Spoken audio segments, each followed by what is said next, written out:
Supreme court ने के electric के सरमायाकारों पर शुबहात का इजहार कर दिया कि इलेक्ट्रिक के किसी शर्मा वर्मा से ताल्लुक की खबरें सामने आई हैं। जब कंपनी मुंबई से कंट्रोल होगी तो ऐसा तो होगा। लोड शेडिंग से मुतल्लिक केस में चीफ जस्टिस के रिमार्क्स। मजीद कहा कि आधा कराची अंधेरे में डूबा होता है, विफाक जिम्मेदारी पूरी नहीं कर रहा कि इलेक्ट्रिक हुकाम को जेल भेजना चाहिए। अदालत ने विफाकी हुकूमत को ब्रीफिंग देने की इस्तदा मंजूर कर ली।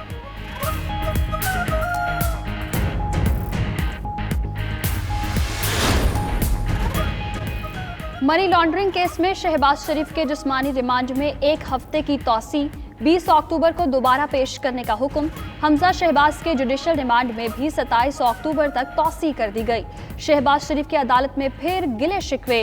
बोले खाने के हुक्म पर अमल हो गया मगर नमाज पढ़ने के लिए कुर्सी नहीं दी जा रही। इमरान खान के कहने पर जानबूझकर तकलीफ पहुंचाई जा रही है।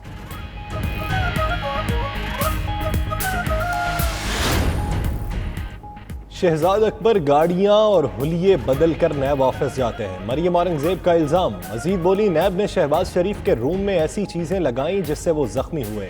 शहबाज शरीफ पर लगे कैमरों से वीडियोस इमरान खान के ऑफिस में दिखाई जाती हैं। हमने 2.5 साल हिसाब दिया, अब इनकी बारी है।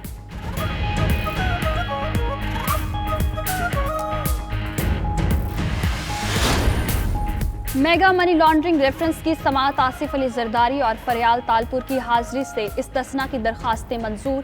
समाअत 28 अक्टूबर तक मुलतवी। नैब के गवाहान की फहरिस्त 92 न्यूज़ को मौसूल। तारिक सुल्तान, नासिर लोथा, फैसल जमोट, किरण अमान और नूरीन सुल्तान वादा मुआफ गवाहान में शामिल। बेनज़ीर भुट्टो की कज़न शबनम भुट्टो समेत 67 दीगर अफराद भी गवाही देंगे।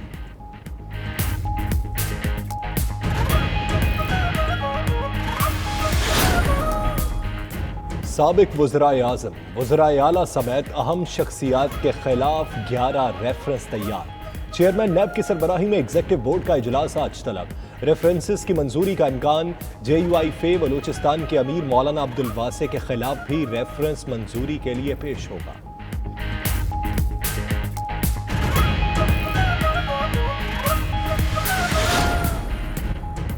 चेयरमैन नैब ने न्यूयॉर्क में PIA की मलकियत रोजवेल्ट होटल बंद करने का नोटिस ले लिया।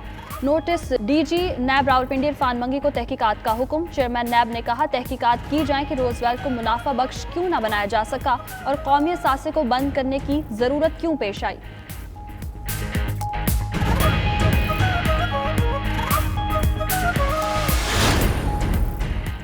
सिंध में आटे और गंदम का बहरान। आइंदा माह तक गंदम और आटे की कीमत में मजीद इजाफे का खदशा। ज़राए के मुताबिक सिंध के सरकारी गोदामों में लाखों टन गंदम मौजूद मगर जारी नहीं की जा रही। उधर तर्जुमान सिंध हुकूमत मुर्तज़ा वहाब कहते हैं, हालात देखकर लगता है आटे की कीमत सेंचुरी करेगी। वज़ीर आज़म जब जब नोटिस लेते हैं अवाम की चीखें निकलती हैं।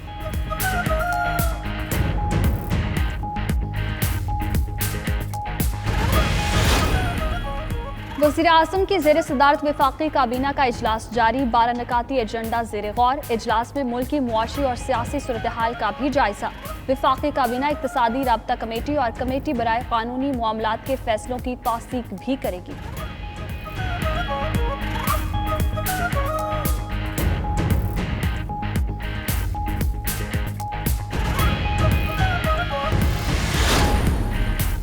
सऊदी अरब और UAE ने पाकिस्तानी वर्कर्स के वर्क वीज़ों की तजदीद शुरू कर दी। मुत्तहिदा अरब अमारात ने विजिट और बहरीन ने नए वर्क वीज़ों का इजरा भी शुरू कर दिया।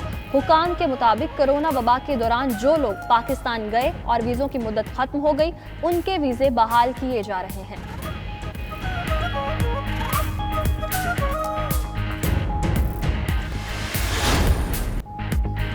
कौमी T20 कप में दिलचस्प मुकाबले। पहले मैच में सिंध का खैबर पख्तूनख्वा के खिलाफ टॉस जीतकर फील्डिंग का फैसला। शाम 7:30 बजे सदर्न पंजाब और सेंट्रल पंजाब में मुकाबला होगा।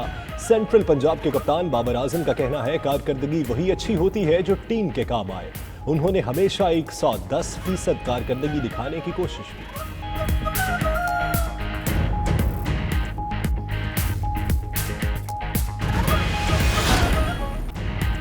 लॉस एंजलिस लेकर्स का अमेरिकन नेशनल बास्केटबॉल चैंपियन बनने पर मदाहों का जश्न। सैकड़ों शायकीन सड़कों पर निकल आए और टीम की जीत का खूब जश्न मनाया। गाड़ियों पर सवार अफराद ने करतब दिखाए। पुलिस ने कई अफराद को गिरफ्तार भी कर लिया।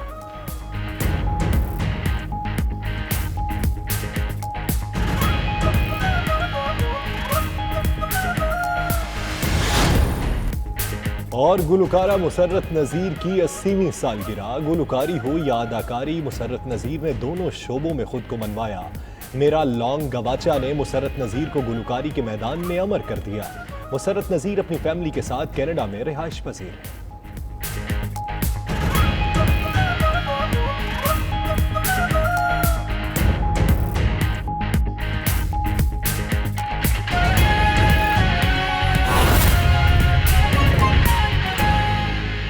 ایک 1,72,000 پاکستان کے بہادر نوجوان بیٹے اور بیٹیاں رجسٹر ہو چکے ہیں، اور انشاءاللہ تعالیٰ اس کا باقاعدہ آغاز سیٹرڈے سے کیا جائے گا. لیکن مجھے ایک بات افسوس سے کہنی پڑ رہی ہے. پچھلے کچھ دنوں سے میں دیکھ رہا ہوں کہ اپوزیشن کے رہنما ہماری ٹائیگر فورس کو، پاکستان کے ان بہادر نوجوانوں کو تنقید کا نشانہ بنا رہے ہیں. ایسے الفاظ را کی فورس کے بارے میں نہیں کبھی اپوزیشن نے کہے ہوں گے جو پاکستان کے نوجوانوں کے لیے الفاظ استعمال کیے جا رہے ہیں. کوئی کہہ رہا ہے آٹا چینی پاکستان کے یہ نوجوان کھا گئے ہیں، ٹائیگر فورس کھا گئی ہے. کوئی اس کو ہٹلر فورس کہہ رہا ہے. میں سوال اٹھاتا ہوں، ہم لوگ سیاست میں خدمت کے لیے آتے ہیں. سیاست میں کرپشن کا بازار تو اسی اپوزیشن نے گرم کر رکھا تھا. آج ان کو یقین ہی نہیں ہے کہ کوئی بے لوث، بغیر کسی لالچ کے، بغیر کسی معاوضے کے، بغیر کسی تنخواہ کے قومی جذبے میں قوم کی خدمت بھی کر سکتا ہے. میں بارہا دفعہ کہہ چکا ہوں، ٹائیگر فورس ایک نظریہ ہے. وہ نظریہ کیا ہے؟ وہ پاکستان کے ان بہادر نوجوانوں کا نظریہ، اپنے ملک کی خدمت کرنے کا، قومی جذبے کا نظریہ ہے، قوم کی خدمت کرنے کا، پاکستان کی خدمت کرنے کا نظریہ ہے. اور دوسری طرف آپ دیکھ رہے ہیں وہ لوگ جو ملک کو لوٹ کے مقدمات کا سامنا کرنے کی بجائے پاکستان سے باہر بیٹھے ہیں. سو میری اپیل ہے پاکستان کی اپوزیشن سے، یہ ٹائیگر فورس کے نوجوان ہمارے قومی ہیروز ہیں. ہمیں انہیں عزت دینی چاہیے، انہیں اپریشیٹ کرنا چاہیے. بغیر کسی لالچ کے، بغیر کسی معاوضے کے یہ لوگ ایک قومی جذبے کے ساتھ آگے آئے ہیں. اور میں پاکستان کے نوجوانوں کو یقین دلاتا ہوں، وزیر اعظم عمران خان صاحب جب سے ہم حکومت میں آئے ہیں، پاکستان کے نوجوانوں کو امپاور کرنے کے لیے، پاکستان کے نوجوان اس ملک کا قیمتی اثاثہ ہیں. اسی سلسلے میں وزیر اعظم عمران خان صاحب نے کامیاب جوان پروگرام کا آغاز کیا.